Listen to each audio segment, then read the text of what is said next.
guys, so this is part 2. We're going to be going back into our questions of income and morals when dating and sex. So I did want to start off by telling you guys that it is in no way bashing men or women or saying that anyone has low standards, but it is a survey that I did, and I just wanted to find out what everybody else out there is thinking. And some of my own situations that I wanted to talk about, because you have to be able to relate in order to talk about a situation like this. So I wanted to say to women out there, know your worth. You have to know what you deserve in life. And because you're patient and you're waiting, it doesn't always mean that you are missing out on opportunities. You have to know that the right man is out there for you, and there's nothing wrong with being prepared, especially when dating nowadays. You want to know that you are going about it the right way. And I say again, there's really not always a right way and a wrong way, but I say that your way, whatever you feel comfortable in, I think you should do it. There's a lot of issues when it comes to being celibate. I have knowledge in this area because I have dated, and I think that sometimes I've dated being celibate. I know that I was dating being celibate, and I had someone tell me that they were not interested because I was celibate. Not tell me, but they started feeling, acting a certain way. And I can tell because after I told the person that I'm celibate, I wasn't being sexual, that they kind of tend to lean or just lay off a little bit and wasn't as much attention. I think that when a man does that, that's even better for you, because you can just rule that person out. You know that person is not for you if they're not willing to wait for you. So you do want to make sure that you are weighing the odds and know your worth. And if that man doesn't court you, then I don't think it's worth it. But again, this is not all my opinion. I did a survey with other men and other women to see what their opinions was on the dating situation and having morals. Starting off with some other questions. One of the biggest topics I came across was, what do you think about a man that texts all the time and does not call you? A man that rather texts instead of pick up the phone and call. Is that a real communication? Is that a real relationship? Would you date someone like that? Even with women, if that person, and let me give you a scenario. I dated a person that only wanted to text me. Never called and said hello, but text me 1,000 times, said, hey, beautiful, how are you? Even while I'm at work, sent me pictures of himself. Like it could be in the park or saying hello, but never picked up the phone and called. And this person was a very intelligent person, had a wonderful job, wonderful career, just an all-around good person. But I did a survey to ask how many people, do you think that is right in a relationship, or does that raise a red flag? Most of the men I talked to said that they don't think that it raises a red flag. The women that I surveyed said yes, that it does raise a red flag, and that's something that they wouldn't deal with. And I just have an opinion on that. I wanted to say that sometimes men can be a little shy, but there's nothing that you can be that shy about that you can't pick up the phone and say, hello, how are you? I can't talk, but let me call you back in a little while, or I'll call you later. I just want to check on you and see how your day is going. And I noticed that a lot of the millennials nowadays, and I'm not dating any millennials, but I know that sometimes they tend to text more nowadays. And I think with our technology being the way it is nowadays, a lot of men text. But there's nothing wrong, again, with you picking up the phone, calling the woman that you're interested in. Verbal communication sometimes can be a lot more, it's a lot better, because you get to know the person's, how they sound when they're upset, or you can't really tell with a text if somebody is upset or if someone is really tired. You don't know through a text message. So a person could be trying to relay that, and that's not how you take it from a text, because you can really interpret a text the wrong way. Okay? So the next question was, what is too old? How much older would you go and the age difference when you're dating? And I think a lot of the questions that were raised with this subject is the goals.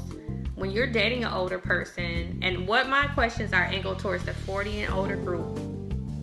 If you go 10 years older, is that person retired? Are you still working?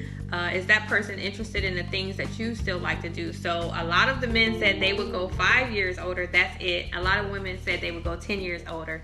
So I just want to say, in my experience, I think 10 years older is a good age. But at the same time, you have to make sure you know the person and know that you guys are going to be compatible. Because if you're still out there doing things, meaning that you like to have fun, you still like to get around, have fun, go out, do things, and that person is not on the same level, then that can cause for a breakdown in the relationship, and I really don't think that's a good situation. Okay. One of the other questions I have is, again, what does a man think about you if you, would you date a married man that is separated? There's a lot of married men out here today that'll say, you know, they're separated, they don't live with the spouse. And me doing a survey again, I did survey some men, and a lot of men said that they would date a woman that is separated. A lot of the women, again, having morals, and some women, I guess with my own opinion, I would think that morals does come into play, but a lot of the women said that they would not date a man that's separated, because the one thing is, what is taking you so long to get divorced?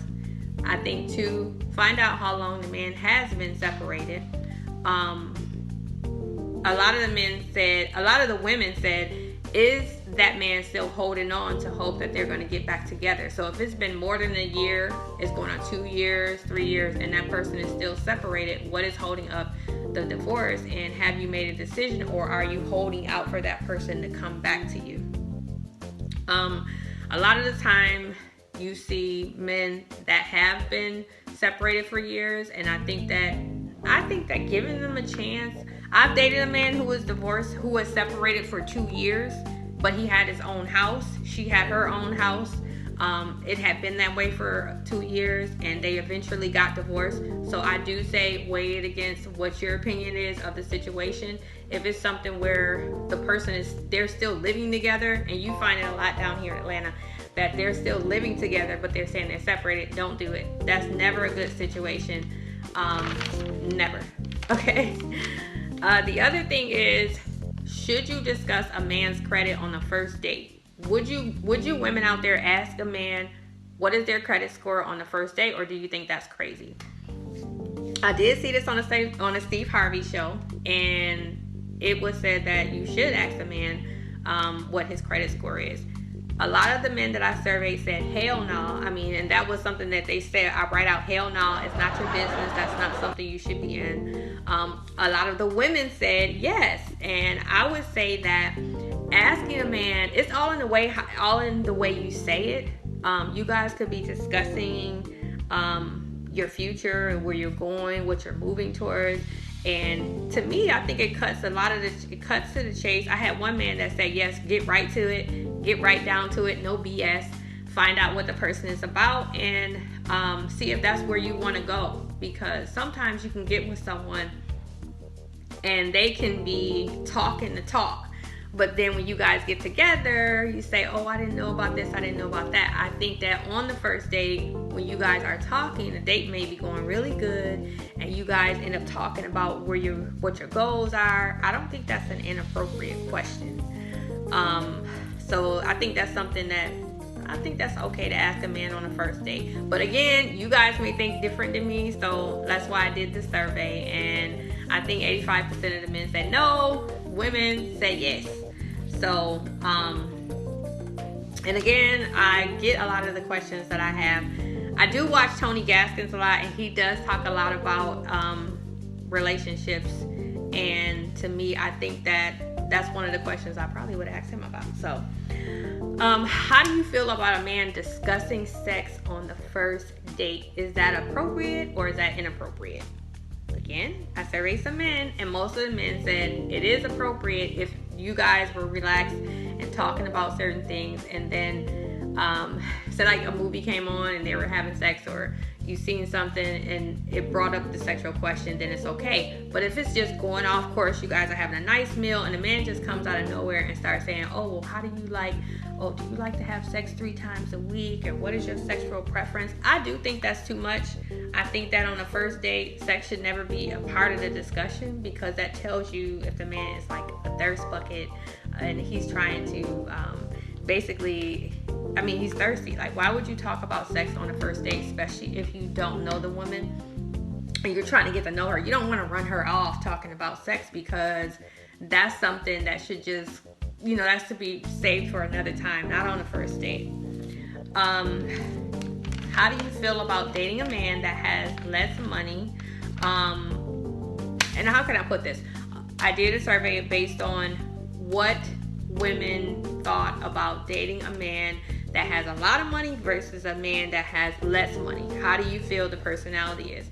And some of the women said that dating a man that has less money, when I say less money, a man that may be working at the grocery store bagging versus a man that is working in corporate America, or dating a man that's like a lawyer versus a man that is like a police officer. It's 2 different things. But most of the women said that a man that makes a lot more money, they have control issues and they have a sense of entitlement. They feel like, okay, well, if you don't like it, I can go get someone else because I make all this money. Dating a man with less money, they appreciate you more. You guys can grow together. I mean, basically, you can push him to where you want him to be. I mean, you can motivate that person, and they have better personalities. But I do think overall, again, like I said, you have to be patient and, wait on whatever God has for you. I did enjoy doing this survey. It did give me a greater outlook on, just what men and women think on dating out there. Be honest about what you want. I just want to say, stand in that however you feel. Whatever it is that you feel like you want, I advise you to take your time, because most of the time you see a lot of people out there that are married. That doesn't mean that they're happy. And I'm not talking down on married couples, but I wanted to say that what is for you is for you. It doesn't mean whatever someone else has is for you. You have to be happy with yourself. You can't be happy with someone else until you're happy with yourself. And people can detect that. When you start dating, they see your confidence and they know, what it is that what you attract is what you put out there. That's another thing I wanted to say. Just make sure that you have confidence and know that you are worth love and that you deserve love. So this survey was fun for me to do, so I hope you guys will come back soon and join me on my channel.